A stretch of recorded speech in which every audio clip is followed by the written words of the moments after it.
The very first thing that we're doing with this rebranding, in fact, it's not even rebranding, it's going back to basics. Going back to what we exist to do as SABC News. We know what happened in the recent past, and we've been part of that story of the SABC, even though I was outside the SABC at the time.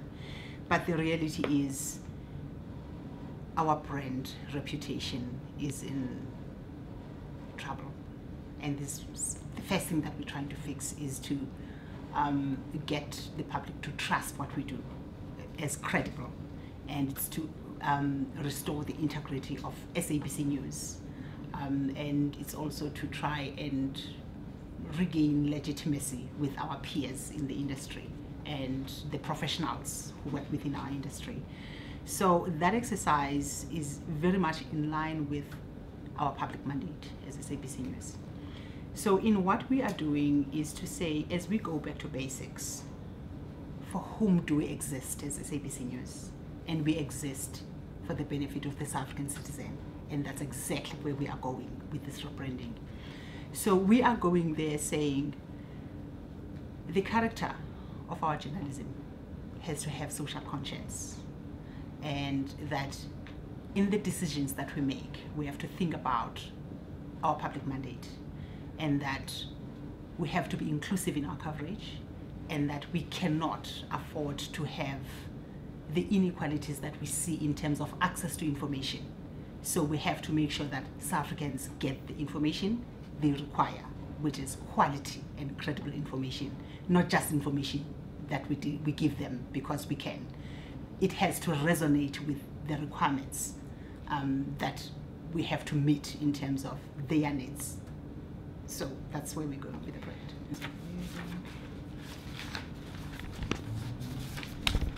In what you're going to see on Monday, we're going to go to the public and say, we are the news service that you deserve as South Africans. And we care about the work that we do that is of service to you. And we care about your requirements as South Africans, and not as fragments of society, as in focusing on this part of the country instead of that. So our responsibility is to the South African citizen as in the entire country. So we're going that route.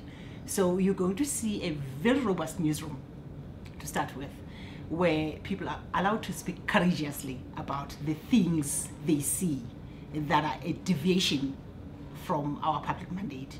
So we're going to allow a space where even the producer sitting on the desk is able to say, this is not in line with what we are here for. So we are going to allow that kind of environment, that people can speak out without fearing victimization. And we're going to allow constructive dissent, that people are going to say, I completely disagree with this because this is what I see. Here's the danger that I see to our editorial character.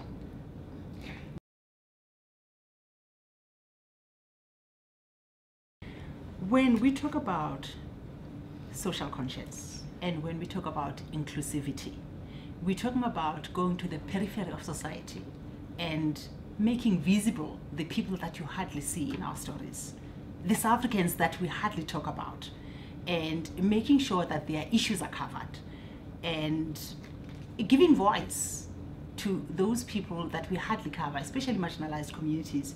And in this case, I'm also referring to the fact that at times we tend to, when we generalize about youth in the country, the focus is always around youth in townships or urban areas. No one thinks about that person who's sitting in a rural area with no information about where the lucrative careers are sitting and about what choices to make in terms of what they need to study. So, yeah, for instance, today is Children's Day. Do we go to rural areas and talk about the plight of children and the conditions they live in? Do they have access to things that they require as children who are growing up in rural areas? The same applies to women. Do we talk about women's rights, as in human rights of women, in the same, with the same intensity that we do when we talk about women as company directors and as serving in boards.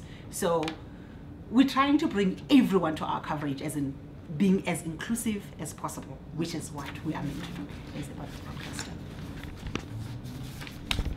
In how we're going to introduce the rebranding, there are elements that we have left deliberately incomplete, and we are going to get our listeners, our viewers, and the people who consume our news online to suggest how these things should be completed. And it's an engagement process.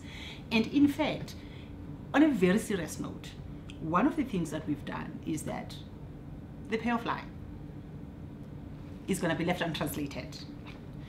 And what we're trying to do with that, when we ask people for suggestions on how to translate it, they are going to be forced to get to understand what it means and why it's got to be said in a different way than your regular way of translating it, because it's about the mandate of SABC News. So we want them to interrogate why it's got to be translated differently, and we want them to talk to the fact that it can't be seen as this, it has to be seen as that.